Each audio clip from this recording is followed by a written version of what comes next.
Welcome to the Turkey Hunter Podcast with me, your host, Andy Galliano. In this podcast, I share with turkey hunters just like you how to have more turkeys on your hunting property and how to have more successful turkey hunts.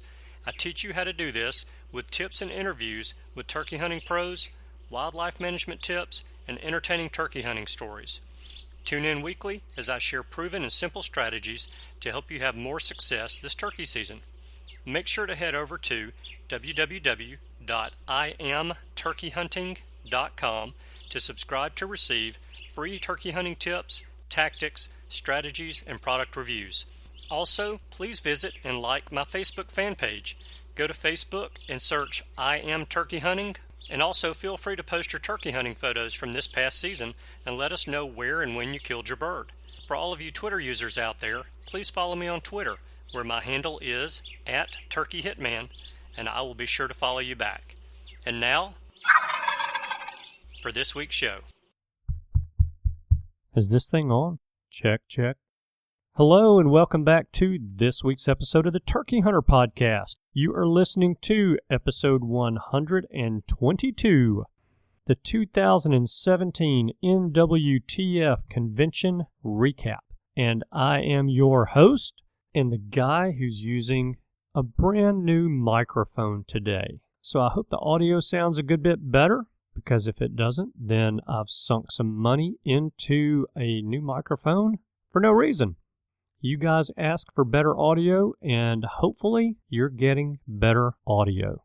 So it looks like I just landed 2 new turkey hunting spots for this spring season in Alabama. So I'm pretty stoked about this. I'll get into that a little bit more.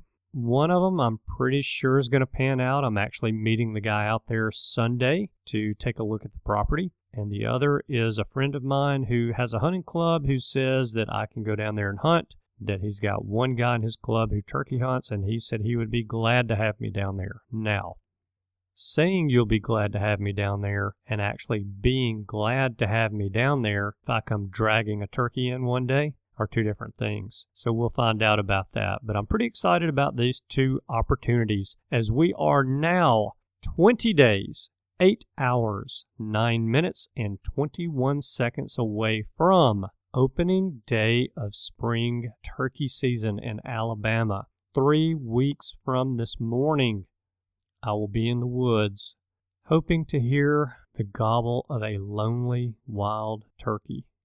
So after I posted last week's show, I got to thinking that the week before, I actually promised you guys that I would talk about a wild turkey nest predator that Trent and I actually did not talk about in the interview, and I would talk to you about how to trap that predator. So I mentioned that to you 2 weeks ago, that I would tell you about it last week, and then when last week rolled around, I think I was just so jacked up about getting out of town, getting to the convention, that I completely forgot about it. So I'm going to briefly talk about that today. So the one nest predator that Trent Masterson and I did not talk about that we can actually help to lower the population of on our hunting property is crows. Crows are actually a pretty significant nest raider of wild turkey hens.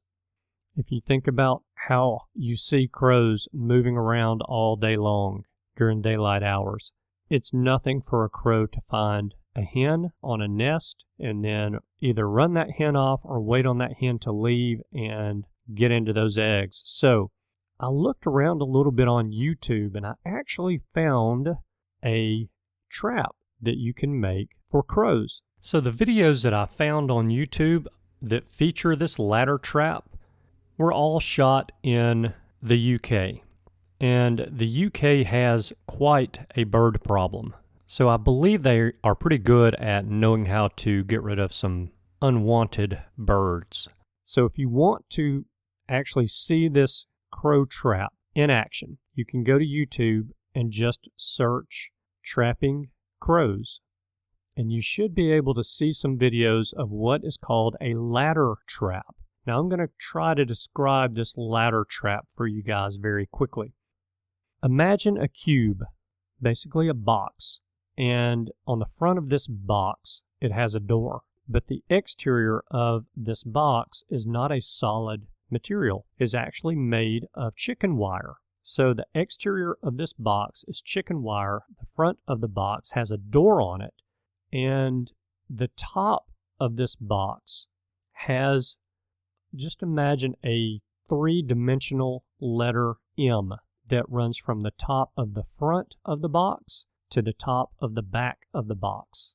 The peaks of this letter M drop down into the valley of the middle of the M, and in the middle of that valley is a ladder, something similar to a ladder anyway. And imagine that ladder lays on the top of that box from the front to the back, and it lays horizontal to the ground. So this entire letter M for the roof, except for the ladder, is covered in chicken wire as well. The ladder and the openings between the ladder stay uncovered. So the way this trap works is you bait the inside of the trap with corn or whatever bait you want to use to get the crows to come into the area and to come into that trap. The crows will actually land on the two peaks of that M on the roof.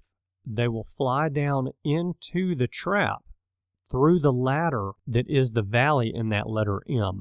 And they get in there and eat the corn, and when they get ready to fly out, they actually will learn to go out the door. Well, after a period of time, when you're feeding the crows in that trap and you get them comfortable coming into that trap and feeding and going out the door of that trap, one day you just close the door. And so the crows fly in through that ladder, between the rungs in that ladder. They fly into the trap. They eat the corn. When they get ready to leave, they fly up when they realize that the door is closed, but they can't get through the rungs on that ladder. As long as the rungs on the ladder are spaced out to be shorter than their wingspan. And you can actually trap crows like this. And the Brits recommend not disposing of the crows until dark. They said that what will happen is that if you dispose of the crows prior to dark and the other crows see that, they will not come into the trap from that point. So wait until dark, go in, dispatch your crows, remove them from the trap, reset everything, and catch more crows. So this is a good way to get rid of some more nest predators and help out your turkey population. So go to YouTube and check that out. I'm actually going to build one just to see if this thing works. The videos on YouTube show crows inside these traps, these ladder traps. So I have no reason to doubt that they work. If it's on the internet, it's got to be true. Okay, so I'm moving on now. As you know, I am back from the NWTF Sports Show and Convention, and it was a great show. The crowds were huge every single day. Friday this year, I'm going to say the crowd was probably as big as it was Saturday last year. The crowd on Friday was huge. The crowd on Saturday, well, I haven't seen the stats yet from the NWTF, but the crowd on Saturday, of the 4 years I've been there, there's no question. It was the largest crowd that I have ever seen there on a Saturday, and it was awesome. The excitement in that place was unreal. Lots of great people walking around, lots of great hunters walking around, and I was really glad to see some familiar faces like Tim and Chris Seaton with Rugged Cross Blinds, Josh Carney, Steve Hickoff, Karen Lee, just to name a few, and I mean a very few. I also got to see many of the guys who have been on the show before, like Harold Knight, Cuz Strickland, and Jeff Buds, to name a few, and I do mean a very few. I also got to meet a few guys that I haven't met before and want to get on the show, like Ray I and Ernie Calandrelli, to name a few, and I mean a very few. And I also got to meet several of you guys who reached out to me while you were at the show, and that was awesome. Guys like Josh McGinley and Matt Allen, just to name a few, and I mean a very few, because I did meet several of you guys, and I am really excited about that. Fortunately, I got to meet more of you guys who reached out to me than I missed, which was really good for me, even though I didn't really want to miss meeting any of you guys. It just worked out that way, and I knew it would. There would be some guys that I would end up missing. So I have to say that I'll make it a point to catch up with those of you whom I missed meeting this year, like Joseph Varrock and Meadows 615. And Meadows 615 is an Instagram handle because I don't happen to know Meadows 615's real name. During the show, I also got to introduce myself and the show to quite a few new people as well.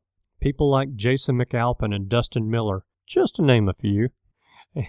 And I mean a very few. I want to explain how I met Jason, Dustin, and about 6 or 8 other random attendees at the show. So here's what I did. I had the idea this year to walk around the show with my microphone and not only interview a lot of the pros who have already been on the show and guys who have not been on the show yet, but a lot of the people walking around the show. My thought process behind that was this. Many of the best turkey hunters in this country are people that we've never heard of. Most likely because they just don't want to be known. They're happy living their lives the way they are and turkey hunting during turkey season and killing turkeys without a lot of recognition. And I am totally cool with that. But I wanted to meet some of those guys and interview some of them. So I was just picking random people walking around the floor of the NWTF convention and asking them questions. Actually, I was asking them one question. So I was conducting one-question interviews. So every one of these guys that I approached, I got to agree to let me have them and their knowledge for about 2 to 5 minutes. I stuck a microphone in their faces to ask them one question. And, well, here's what we have. Listen in and I'll see you guys on the other side. Hey guys, I am here at the NWTF convention and I have just snagged 2 people out of the crowd just to do a quick interview, and I'm going to let them introduce themselves. So guys, tell us who you are, where you're from, and how long you've been turkey hunting. Andrew LaHoughton, Keville, Kentucky, never. That's a good answer. It's Cody Cavanaugh. I'm from Kentucky, and I've been turkey hunting for about 16 years. Fantastic. All right, so Cody, I'm going to ask you the question first. All right. So, you've been turkey hunting for 16 years. What is the one thing that when you learned this one thing about turkey hunting, it turned your success ratio around and made you have more success and fill more tags? Patience. That's definitely the biggest thing that you got to have with turkeys, because you just can't rush in there all the time. That's a very good point. Very good point. I appreciate that. And now, Andrew, you have never turkey hunted? I've never turkey hunted, no. I've never gone out with the intentions of killing a turkey. And Cody, are you taking him this year? If he wants to go, I'll take him. Yeah. Do you have the desire to go? To be completely honest, no, not really. I mean, I can shoot my shotgun off my back porch, and whether I hit a turkey or not, that's all good. You know, I'm going to say this, and my dad told me this a long, long time ago. He said it's a good thing that not everybody likes to do what you like to do, because then there wouldn't be enough room for you to do it. That's so, true. Agree completely. Yeah, well, you're a good friend for coming out here with Cody, because if you're not a turkey hunter, this is not the place you want to be. It's not bad here. I like the outdoors, the guns, knives, all that good stuff. So, it's a good deal. Good deal. Andrew, thank you. Cody, thank you. Appreciate you guys taking time out to stop and chat with us for a minute. Okay, did I just hear that correctly? Did he just say that he has no desire to go turkey hunting? I don't guess I have to understand everything. And if we were all the same, this world would be a boring place. So, Andrew, thank you for letting me interview you, even though you don't turkey hunt. Cody, good luck this season. Keep working on Andrew, see if you can get him out there in the woods with you for a turkey hunt. I think once he goes, he'll change his mind about turkey hunting. Okay, so here comes another interview for you. Okay, guys, I've snagged another innocent victim here at the turkey convention to ask my one question. So, do you mind telling us your name, where you're from, and how long you've been turkey hunting? My name is Drew Richards. I've been turkey hunting for 35 years in Lawrenceburg, Tennessee. Fantastic, Drew, thank you. So what is the one thing that you learned that took your success level from being kind of where that beginning to intermediate type hunter to where you are today? And what's that one thing that's really helped you? I would say patience. Okay. Patience. You observe the turkey and let him do what he does. You can't force him to come to a call or to let you be successful. You have to observe and be patient and take advantage of what he does. All right. Fantastic. That's a great answer. I appreciate you taking time to talk to me today, and wish you guys a lot of luck this season. Hope you have a lot of fun at the show. Thank you, Drew. Been great, yes, sir. Okay, so there you have it again, patience. But I think really the one thing that stood out to me in that interview with Drew is he said you can't force a bird to do what he doesn't want to do. And that is very true. You can change his mind and make him do what you want him to do, but you cannot force him to do what he wants to do when he's not ready to do it. So that is definitely where that patience comes in. And we need to learn the things that can turn a bird's priorities around to make them what we want them to be. So that was my one real takeaway from what he said, and here comes one more interview. All right, guys, I have snagged another innocent victim here at the Wild Turkey Convention, the NWTF convention. And, sir, can you tell us your name, where you're from, and how long you've been turkey hunting? My name is Mark Snow from Huntsville, Alabama. Been turkey hunting about 35 years. Fantastic. So you've killed a bird or two in 35 years? A few, yes. Good deal. So can you tell us the one thing that kind of turned your success ratio around in the woods with turkeys? Took you from kind of being that beginner turkey hunter to where you are today? I'd say probably the bigger success change was learning to call with the mouth calls, to transition to the mouth calls. Started out with the box calls, they worked great. It's great for the beginners. Yeah. Killed a lot of birds that way, but a little practice and doing that, you stay a little more concealed, you don't have to move. And you get busted a little bit less. So to me, and I get a little more realistic sound and a lot more attention from the birds. Yeah. So can I ask you a follow-up question? I told you it was a one-question interview, but I'm going to ask you a second one. How often did you practice to where you felt like you got fluent with it? Because a lot of beginners, they either can't handle the diaphragm call in their mouth, or they can handle the call in their mouth, but they don't feel like they make good calls with it. So how much practicing did you do?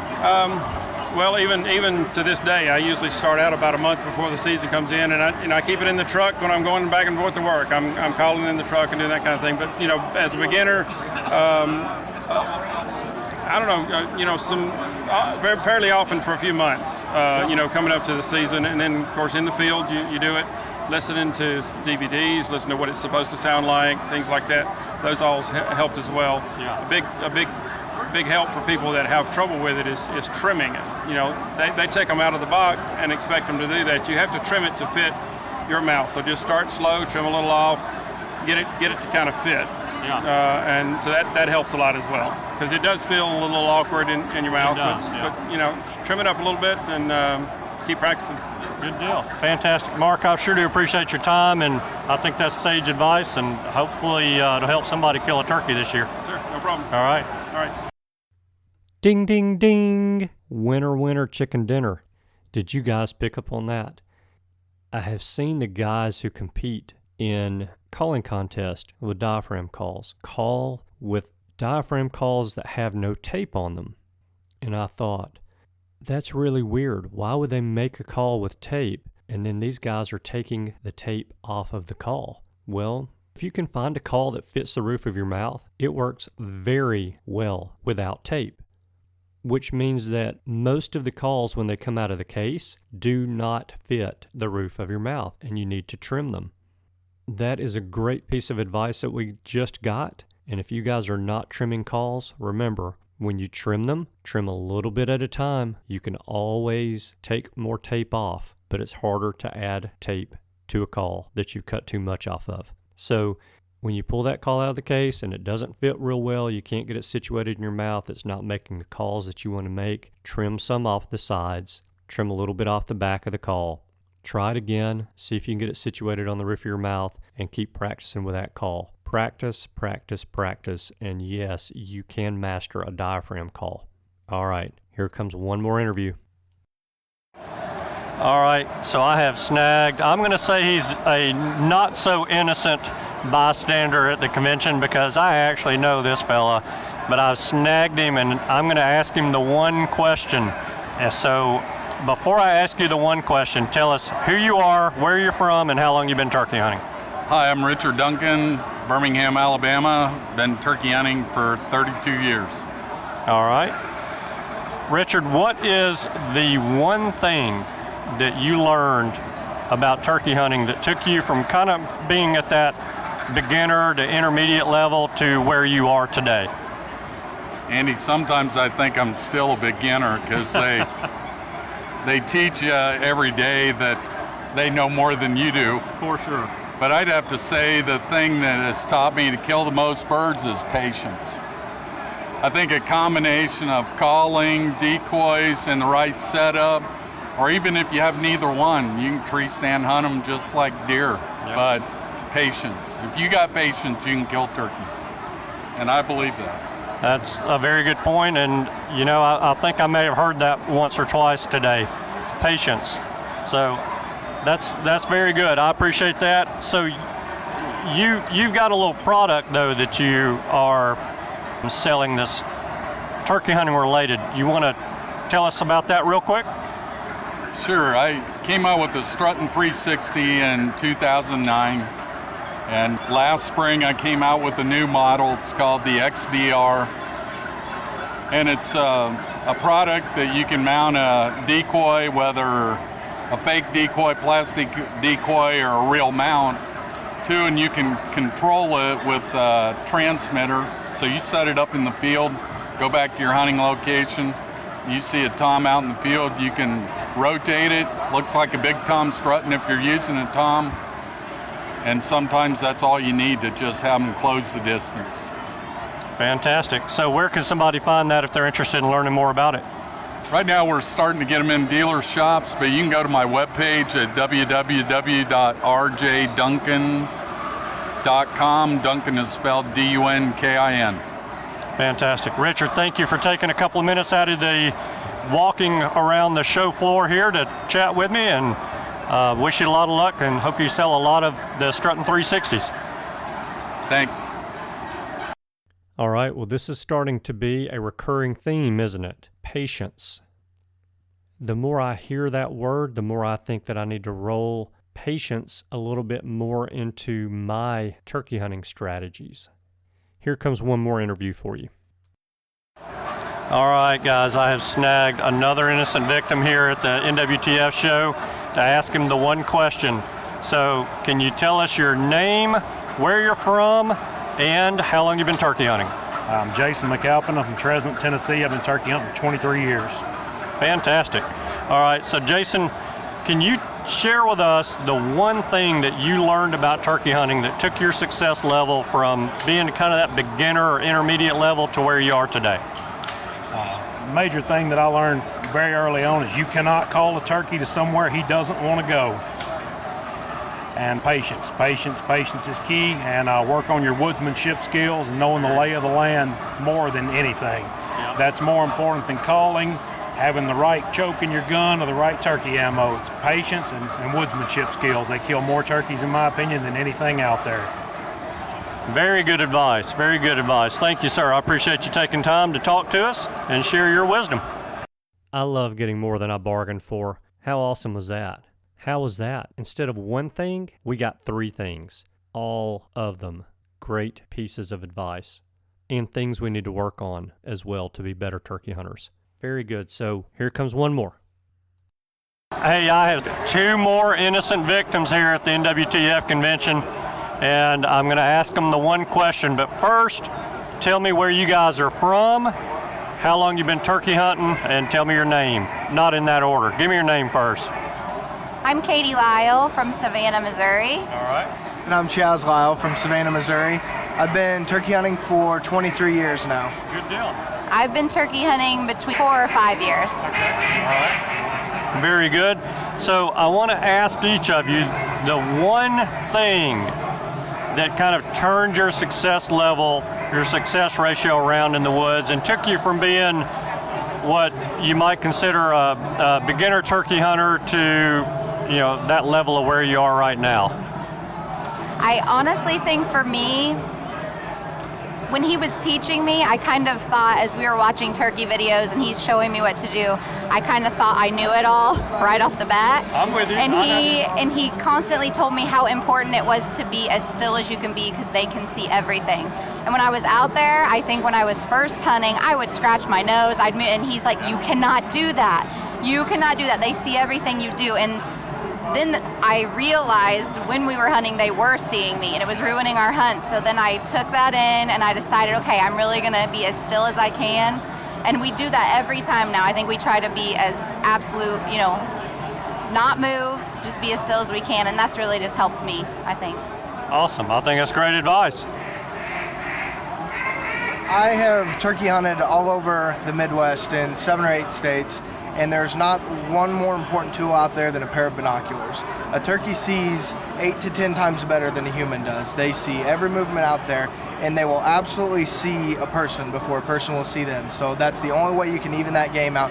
I have literally had birds roosted and walked back to the truck, made a 15 or 20 minute walk back to the truck in the morning because I forgot my binoculars. They are as important to me as my gun is, basically. You cannot hunt turkeys, especially after your initial fly down hunt. You cannot hunt turkeys without a pair of binoculars. If you're going to run and gun and chase turkeys around, or you're going to drive around the roads, you cannot do it without a good pair of binoculars.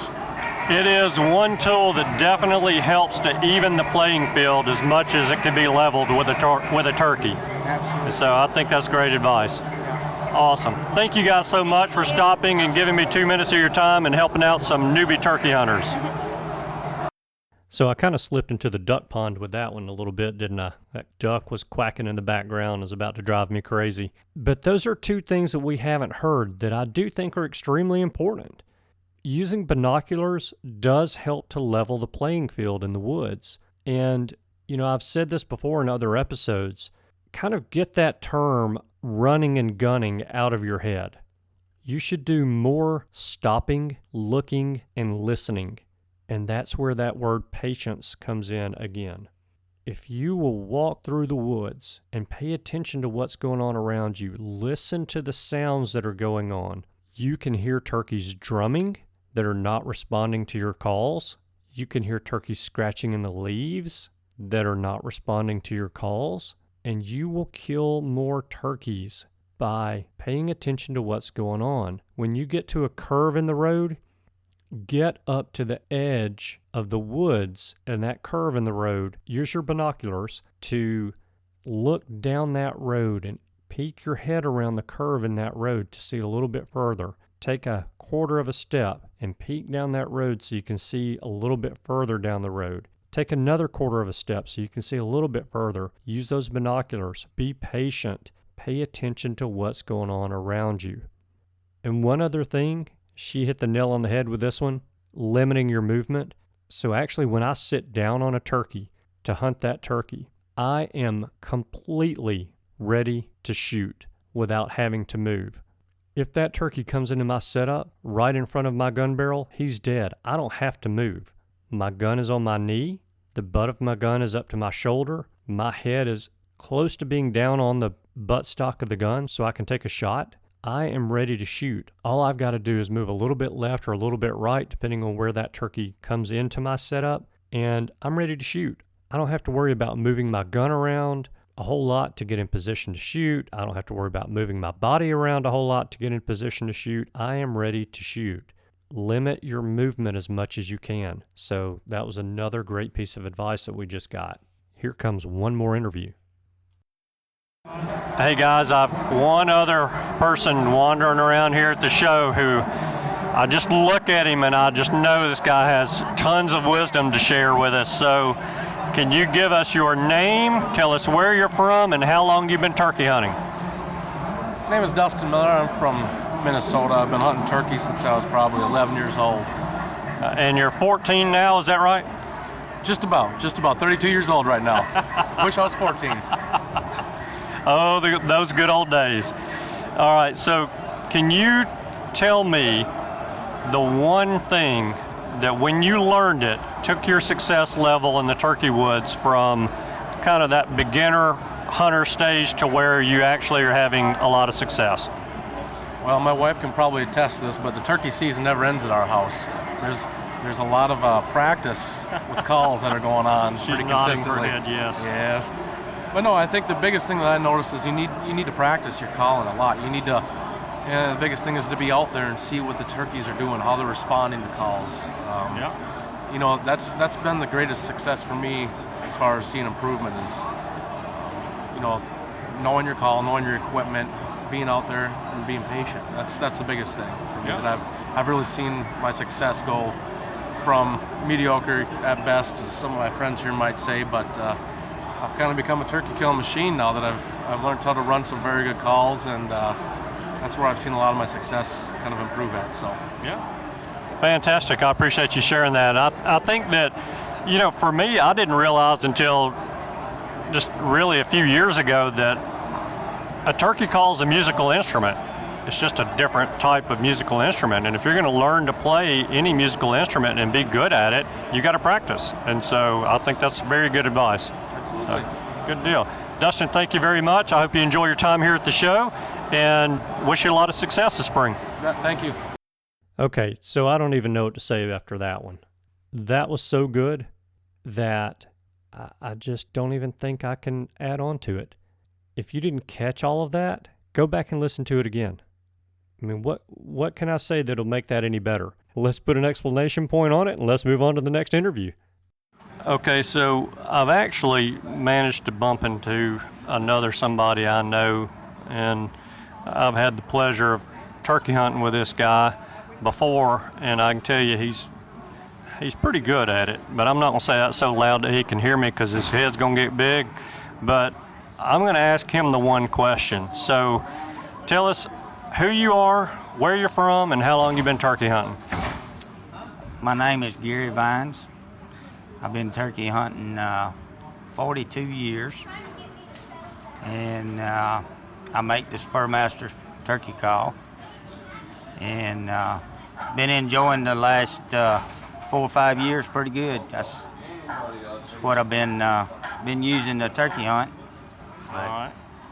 So there's a lot of beginners listening to the show, and just like, you know, I think back to when I was just learning how to turkey hunt and having to overcome those hurdles. Today's a lot different because we have a lot of resources out there that we didn't have 20 years ago, like the internet. But can you share one thing that really took your success level from being kind of that beginner level to where you are right now? There's one thing that turned that around for you. Well, actually, there's probably two things, and the one that I would say is probably important is be patient, and then have confidence in your calling. And you know, if you got confidence in your calling, and you know, just believe that you know you can call a turkey up. That's the main thing. You know, have confidence in your calling and be patient, and you will kill turkeys. I think that's great advice, and one thing that we can all do to help our confidence level is practice. That's and right. So, you know. That's right. Practice all you can, get confidence, and go turkey hunting. Be patient. You know, it's easy to get frustrated, and because a turkey is a turkey. Just be patient, have confidence, and should be able to kill some turkeys. Fantastic. Gary, thank you. I appreciate you taking a couple minutes out of your day to share some of your wisdom with some of the listeners. All right, I appreciate it. So it looks like we're introducing another recurring theme to this episode of the Turkey Hunter Podcast, and that's practice. So what are you doing right now? Are you listening to the show while you're driving down the road? And if you are, do you have turkey calls in your vehicle? And are you practicing? That is the perfect time to be practicing your calls. It's downtime. Don't turn off the show, but you need to be practicing. Anytime you can get a chance to practice with your calls, do it. As part of your practicing, You also need to be listening to hens, hen calling. There are a lot of resources available to listen to live hens calling. There are videos on YouTube that you can be playing over your car stereo speakers. There are CDs available that have live turkeys calling on them. If you want to buy one of those, go to judgmentgamecalls.com and buy one of the turkey calling CDs on there. You will not regret it. It will help to improve your calling. You have to know what you're mimicking when you're trying to mimic it. Otherwise, you're not going to be as good at it. So, let's get on to the next interview. Hey guys, I've stumbled up here and I found another person that I've met before, and I'm going to pick his brain and let him share the one thing with me. So, all right, tell us who you are, where you're from, and how long you've been turkey hunting. My name's Terry Sullivan. I'm from Jemison, Alabama, and I've been hunting about right at 40 years. All right. That's a good deal. So 40 years of hunting, you had to have learned a thing or two that really helped you to kill more birds, but can you share one thing with the listeners to this show of what really helped you go from being a beginner turkey hunter to where you had some good success year in and year out?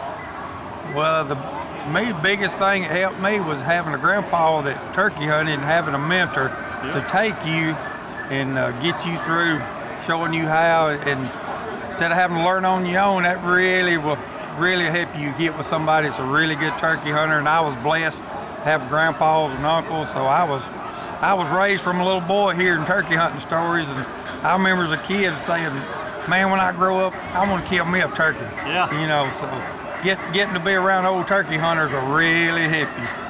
Yeah, it will.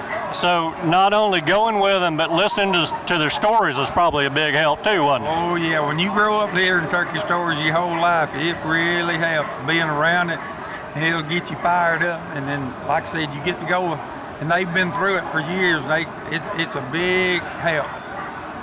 That's awesome. Terry, I got to tell you, just listening to you talk has gotten me fired up. So I'm ready to go. Good deal. Thank you. I appreciate you sharing your wisdom with the listeners, and I wish you a lot of luck this coming season. Thank you very much. I enjoyed it. Thank you. He just hit a home run. Man, I'm telling you, that is a great piece of advice. So how do new turkey hunters find a mentor? Well, you know, there are a lot of forums out there related to turkey hunting. And I think if you were to go out on one of those forums and you were to make mention to someone that you've got a piece of property that has some turkeys on it and that you would love to take somebody turkey hunting on your property, if they don't mind sharing some of their knowledge and teaching you some things while you're in the woods with them. I can tell you that if I saw a post like that and you had some property in an area that has turkeys on it, I'm calling you. There's no question. I love to turkey hunt, but you can only stand a chance of killing turkeys where there are turkeys. And if someone invites me to go hunting with them and they have a great piece of property, I'm going. What it boils down to.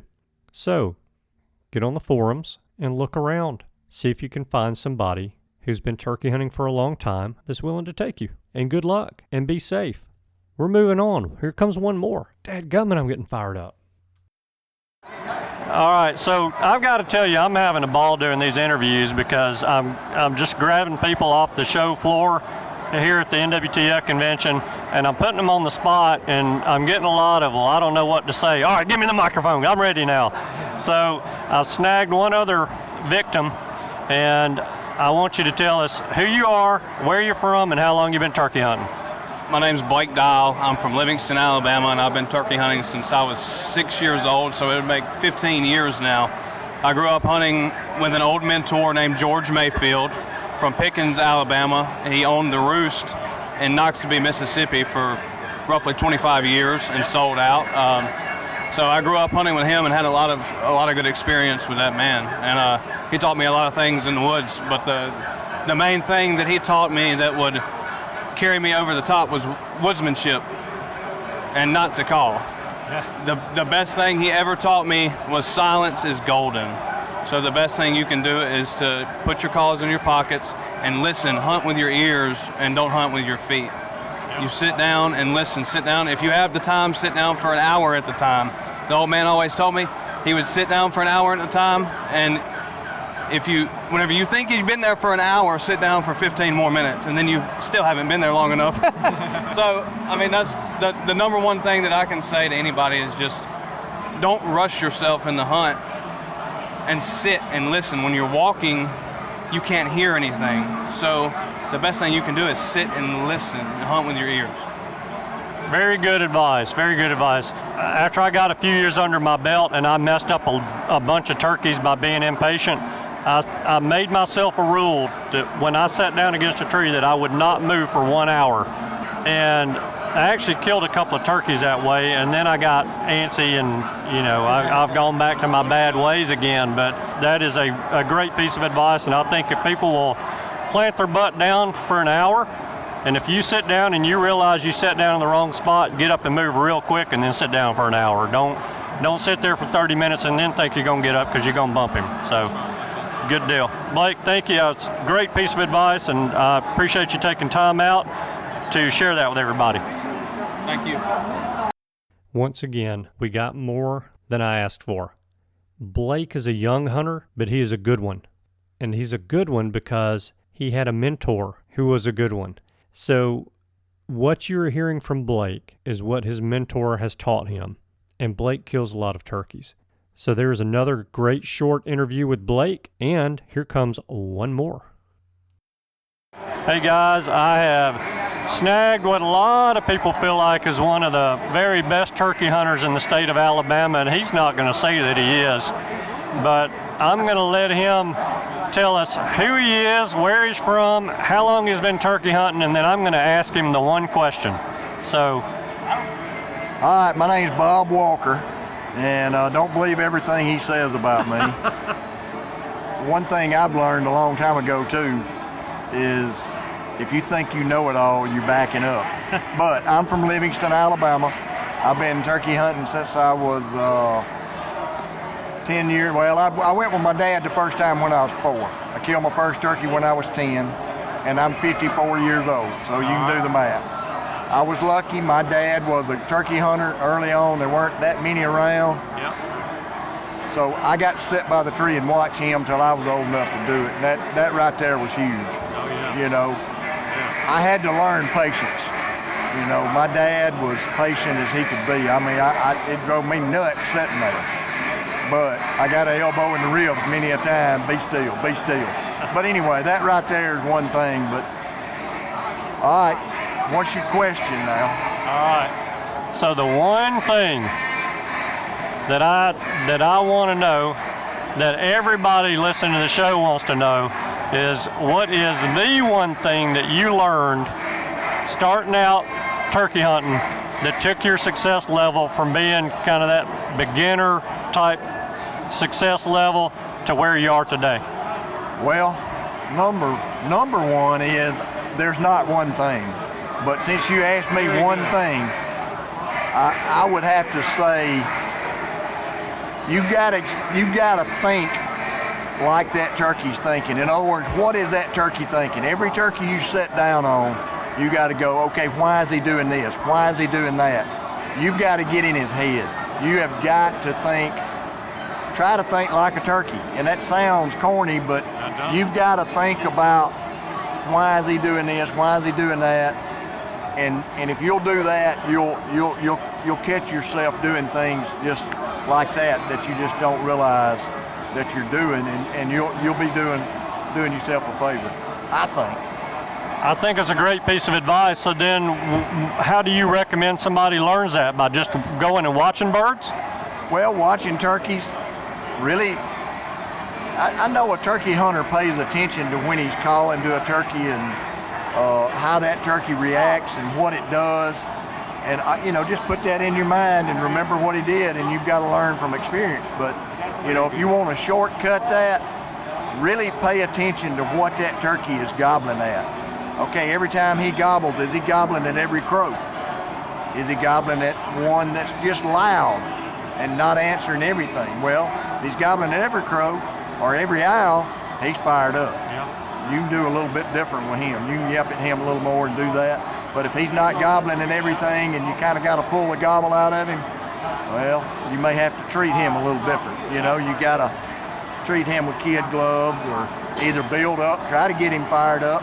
If he doesn't get fired up, you better back off because you're going to kind of push him away by yipping too much. Right. So you kind of got to feel him out, and that's trial and error, and that's the fun part of turkey hunting. You got to figure it out, learn it for yourself. You know, shortcut, ask your buddy, ask somebody you know that's a turkey hunter. Say, look, I did this morning. What do you think I should have done? Because you're going to run out of ideas. You're going to be going, man, what else can I do? You know, so it's pretty cool, man. That's what makes turkey hunting so great.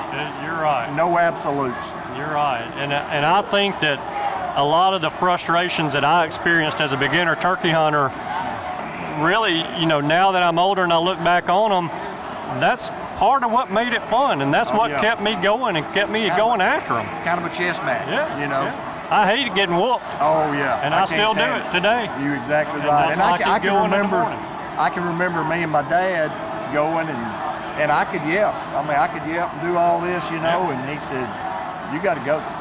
He said, "Ain't no need you going with me," you know. And that's he made me go by myself. Because he could tell I wasn't going to learn nothing except with him, letting him do it. So he said, get out, go. As soon as I was safe with a gun and he trusted me, he'd go. You know, and that was frustrating. I'd come back, man, he was gobbling. And I did this. He said, well, you probably did a little too much yapping. That's usually what it is, you know? That's usually what it is. So you got to get out there and go. Don't get discouraged. That's right. Find you somebody. There's somebody you can talk to. You know, with Facebook, all that out there now, Instagram, whatever, you can hit somebody up, message me, message somebody that you trust their opinion, and ask them. They'll be glad to help you. Too many resources not to take advantage of. Big time. Yeah, big a lot more than when I was learning how to turkey hunt. You're right. So, good deal. Bob, thank you. I know I asked you more than one question, but I appreciate you sharing. Man, that's good. I enjoyed it, man. Thank you. How was that for a grand finale? All right, I hope you guys enjoyed those interviews as much as I did conducting them. You know, there was one thing that really was repeated over and over and over in the interviews, whether that was interviews with average Joe turkey hunter walking around the floor of the NWTF convention or an interview with the pros, and that was patience. Patience, patience, patience. So instead of using the word patience, I like to use the term being patiently aggressive. Because the truth of the matter is, you can actually kill turkeys by sitting in the same spot all day long, by being patient. If you have a bird who's responding to you on the roost and he flies down and he goes the other direction, he may very well come back in 2 hours or 4 hours or 10 hours. But personally, I don't want to sit around and wait for him to maybe come back in 10 hours. So I'm going to use my knowledge and experience of turkeys, turkey hunting, and what they're doing to get up and try to get in front of that turkey and get to where that turkey's going. So by being patiently aggressive, it's kind of like Kenny Rogers' old song, The Gambler. You have to know when to hold them and know when to fold them and know when to walk away and know when to run. He basically is just giving you the key to killing turkeys. But still, that's not my one thing that turned my success level around in the turkey woods. But that's just my take on the whole patience thing. There are a lot of guys and women who will go and sit in an area for several hours and wait on turkeys, and they will kill turkeys. It's just a different approach. And that's kind of the one takeaway that I want you to get from these interviews.